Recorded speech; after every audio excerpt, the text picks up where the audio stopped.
साथियों नमस्कार। आज हम सामान्य ज्ञान की तैयारी के क्रम में भूगोल विषय के अंतर्गत पृथ्वी की विभिन्न प्रकार की गतियों एवं उसके प्रभाव के बारे में अध्ययन करेंगे। पृथ्वी की गतियों में दो गतियों को शामिल किया गया है। इसकी दो प्रकार की प्रमुख गतियां होती है, पृथ्वी की परिक्रमण गति एवं पृथ्वी की घूर्णन गति। पृथ्वी की परिक्रमण गति को इसकी वार्षिक गति भी कहा जाता है। पृथ्वी की परिक्रमण गति में पृथ्वी सूर्य के चारों ओर परिक्रमा करती है।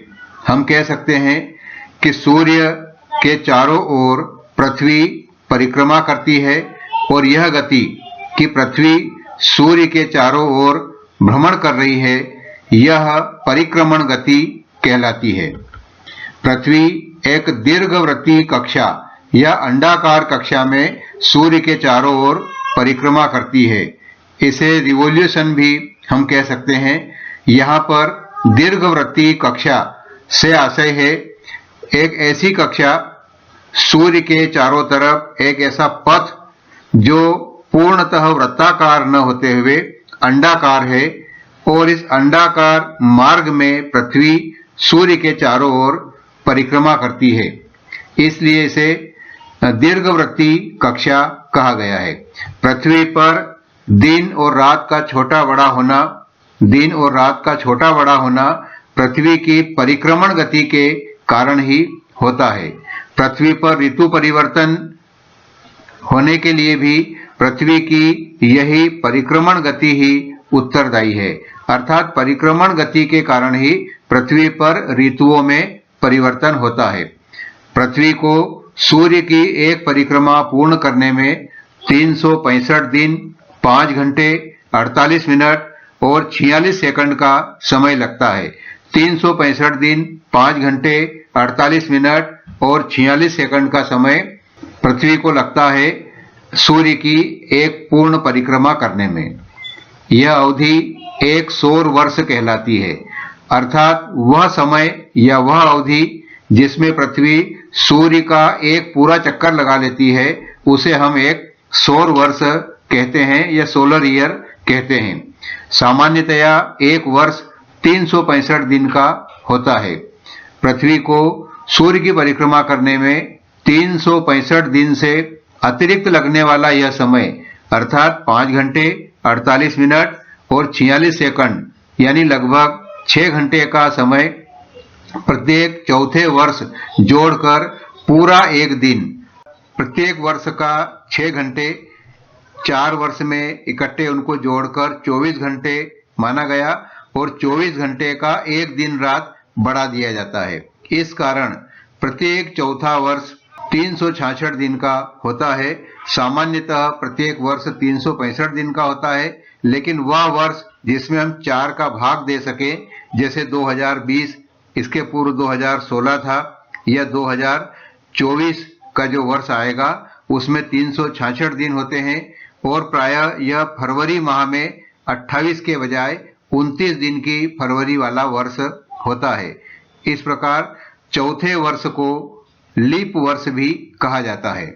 अपसौर, अफेलियन या अपसौर, हम जानते हैं कि सूर्य से पृथ्वी की औसत दूरी 14.98 करोड़ किलोमीटर है, यानी लगभग 15 करोड़ किलोमीटर औसत दूरी है सूर्य से पृथ्वी की।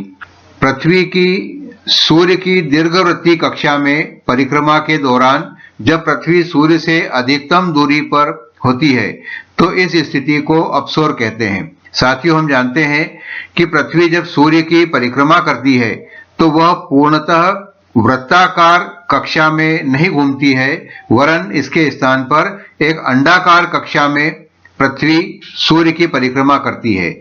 और जब परिक्रमण पथ अंडाकार है तो दो प्रकार की स्थिति बनती है कि पृथ्वी कभी सूर्य के बहुत निकट होती है और कभी कभी पृथ्वी इस परिक्रमा के दौरान सूर्य से अधिकतम दूरी पर भी हो सकती है। इसी के आधार पर अपसौर और उपसौर की कल्पना की गई है। पृथ्वी की सूर्य की दीर्घवृत्तीय कक्षा में परिक्रमा के दौरान जब पृथ्वी सूर्य से अधिकतम दूरी पर होती है तो इस स्थिति को अपसौर कहा जाता है और यह स्थिति 4 जुलाई को निर्मित होती है। 4 जुलाई को अपसौर या अफेलियन की स्थिति निर्मित होती है। इस स्थिति में पृथ्वी और सूर्य के बीच की दूरी 15.21 करोड़ किलोमीटर होती है।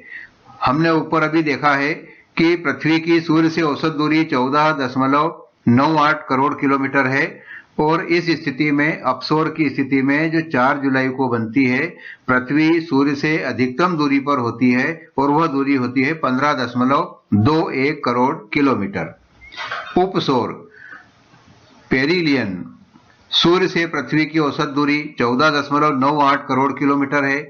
पृथ्वी की सूर्य की दीर्घवृत्तीय या अंडाकार कक्षा में परिक्रमा के दौरान जब पृथ्वी सूर्य से निकटतम दूरी पर होती है तो इस स्थिति को उपसौर कहते हैं। यह स्थिति 3 जनवरी को निर्मित होती है। इस स्थिति में पृथ्वी और सूर्य के बीच की दूरी न्यूनतम या कम से कम हो जाती है और वह होती है 14.73 करोड़ किलोमीटर। इस स्थिति को उपसौर कहते हैं और 3 जनवरी को यह स्थिति निर्मित होती है। विषुव या इक्विनॉक्स, पृथ्वी अपनी धुरी पर या अपने अक्ष पर 23.5 डिग्री झुकी हुई होती है। पृथ्वी अपने अक्ष पर सीधी खड़ी हुई नहीं है, यह 23.5 डिग्री झुकी हुई है और ऐसा होने से इस 23.5 डिग्री का पृथ्वी का अपने अक्ष पर झुकाव होने से सूर्य की परिक्रमा के दौरान पृथ्वी का कोई भाग सूर्य के पास आ जाता है तो कोई भाग सूर्य से दूर हो जाता है। कोई भाग सूर्य के अधिक पास होता है और कोई भाग सूर्य से थोड़ा अधिक दूर हो जाता है। इसी के कारण दिन एवं रात छोटे बड़े होते हैं। यानी दिन और रात के छोटे और बड़े होने का मुख्य कारण पृथ्वी का अपने अक्ष पर 23.5 डिग्री झुका हुआ होना है। वर्ष में दो बार 21 मार्च और 23 सितंबर को पृथ्वी पर दिन और रात बराबर होते हैं।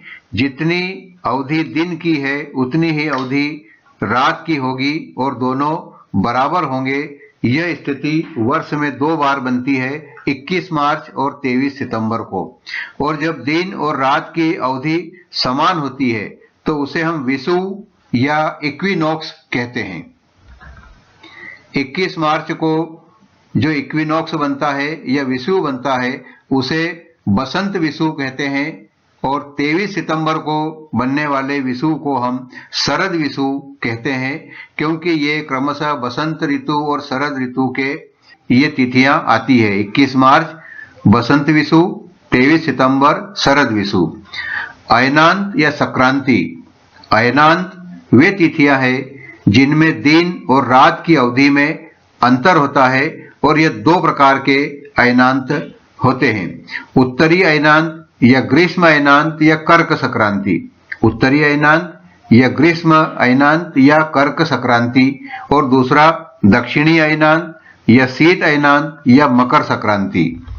उत्तरी अयनांत या ग्रीष्म अयनांत या कर्क संक्रांति 21 जून को सूर्य पृथ्वी के उत्तरी गोलार्ध के निकट होता है। 21 जून को सूर्य पृथ्वी के उत्तरी गोलार्ध के निकट होता है। इस कारण इस दिन यानी 21 जून को उत्तरी गोलार्ध में सबसे बड़ा दिन होता है। 21 जून उत्तरी गोलार्ध में सबसे बड़ा दिन होता है और इस दिन की रात जो है वो सबसे छोटी होती है 21 जून की। इस समय उत्तरी गोलार्ध में ग्रीष्म ऋतु होती है। इसके विपरीत पृथ्वी के दक्षिणी गोलार्ध में 21 जून को सबसे बड़ी रात और दिन सबसे छोटा होता है। इस समय दक्षिणी गोलार्ध में शीत ऋतु होती है। दक्षिणी अयनांत या शीत अयनांत या मकर संक्रांति 22 दिसंबर को सूर्य पृथ्वी के दक्षिणी गोलार्ध के सर्वाधिक निकट होता है। इस कारण इस दिन यानी 22 दिसंबर को दक्षिणी गोलार्ध में सबसे बड़ा दिन होता है और सबसे छोटी रात होती है। 22 दिसंबर दक्षिणी गोलार्ध सबसे बड़ा दिन और सबसे छोटी रात 22 दिसंबर दक्षिणी गोलार्ध। इस समय दक्षिणी गोलार्ध में ग्रीष्म ऋतु होती है। इसके विपरीत पृथ्वी के उत्तरी गोलार्ध में 22 दिसंबर को सबसे बड़ी रात और सबसे छोटा दिन होता है। इस समय उत्तरी गोलार्ध में शीत ऋतु होती है। पृथ्वी की घूर्णन गति या रोटेशन, पृथ्वी की घूर्णन गति को इसकी दैनिक गति भी कहा जाता है। पृथ्वी सूर्य के चारों ओर परिक्रमा करने के साथ साथ पृथ्वी सूर्य के चारों ओर चक्कर लगाने के साथ साथ सदैव अपने अक्ष, अपनी धुरी या अपने एक्सिस पर पश्चिम से पूर्व दिशा में घूमती रहती है। इसे ही पृथ्वी की घूर्णन गति कहा जाता है। पश्चिम से पूर्व दिशा में पृथ्वी अपने अक्ष पर घूमती है, यह उसकी घूर्णन गति है। इसे दैनिक गति भी कहा जाता है। पृथ्वी को घूर्णन गति में लगने वाला यह समय, एक घूर्णन पूरा होने में जो समय लगता है वह दिन और रात के कुल समय के बराबर होता है। एक दिन और एक रात का जो समय है, उतने समय में पृथ्वी एक घूर्णन अपने अक्ष पर स्वयं अपने अक्ष पर घूम जाती है।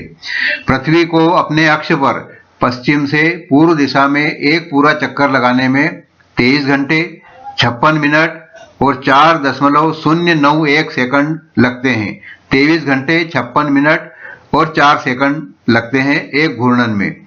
यह अवधि एक पूर्ण दिन अर्थात दिन और रात की अवधि के बराबर होती है।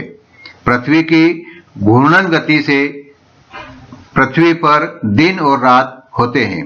समुद्री और पवन धाराओं में परिवर्तन तथा पृथ्वी पर ज्वार भाटा आने का कारण भी यही घूर्णन गति होती है। ज्वार भाटा सूर्य और चंद्रमा की आकर्षण शक्ति के कारण समुद्र के जल का पृथ्वी की सतह से ऊपर उठना ज्वार है और इसी जल का नीचे गिरना भाटा कहलाता है। पृथ्वी पर 24 घंटे में 2 बार ज्वार भाटा आता है। ग्रहण, सौर मंडल में पृथ्वी सूर्य की परिक्रमा करती है और चंद्रमा पृथ्वी की परिक्रमा करता है। पृथ्वी सूर्य की परिक्रमा कर रही है और चंद्रमा पृथ्वी की परिक्रमा कर रहा है। परिक्रमा करते समय 2 तरह की परिस्थितियां निर्मित हो सकती है।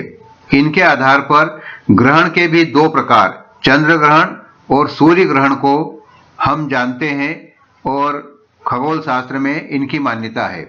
जब परिक्रमा करते समय पृथ्वी सूर्य और चंद्रमा के बीच में आ जाती है, पृथ्वी सूर्य और चंद्रमा के बीच में आ जाती है, तो सूर्य का प्रकाश पृथ्वी के बीच में होने के कारण चंद्रमा तक नहीं पहुंच पाता। हम जानते हैं कि जो प्रकाश है वो सूर्य का स्वयं का प्रकाश है। पृथ्वी का और चंद्रमा का अपना स्वयं का कोई प्रकाश नहीं है। सूर्य के प्रकाश से ही पृथ्वी और चंद्रमा प्रकाशित होते हैं। अब पृथ्वी बीच में आ गई तो सूर्य का प्रकाश पृथ्वी बीच में होने के कारण चंद्रमा तक नहीं पहुंच पाता है। इससे पृथ्वी से चंद्रमा स्पष्ट नहीं दिखाई देता, चंद्रमा आधा अधूरा दिखाई देता है, वहां पर पृथ्वी की छाया दिखाई देती है, ऐसा भी हम कह सकते हैं। और यही स्थिति चंद्र ग्रहण को निर्मित करती है। चंद्र ग्रहण हमेशा पूर्णिमा की रात्रि को ही होता है। सूर्य ग्रहण, जब परिक्रमा करते समय चंद्रमा पृथ्वी और सूर्य के बीच में आ जाता है, चंद्रमा पृथ्वी और सूर्य के बीच में आ गया तो चंद्रमा के बीच में होने के कारण पृथ्वी से सूर्य को हम स्पष्ट रूप से नहीं देख सकते। सूर्य का स्वयं का प्रकाश है लेकिन वो प्रकाश पृथ्वी तक नहीं पहुंच पाता क्योंकि बीच में चंद्रमा आ गया है। और यह स्थिति सूर्य ग्रहण की स्थिति निर्मित करती है। सूर्य ग्रहण हमेशा अमावस्या के दिन ही होता है। उम्मीद है यह जानकारी आपके लिए उपयोगी रही होगी। आपने ध्यान से सुना, आपको बहुत बहुत धन्यवाद।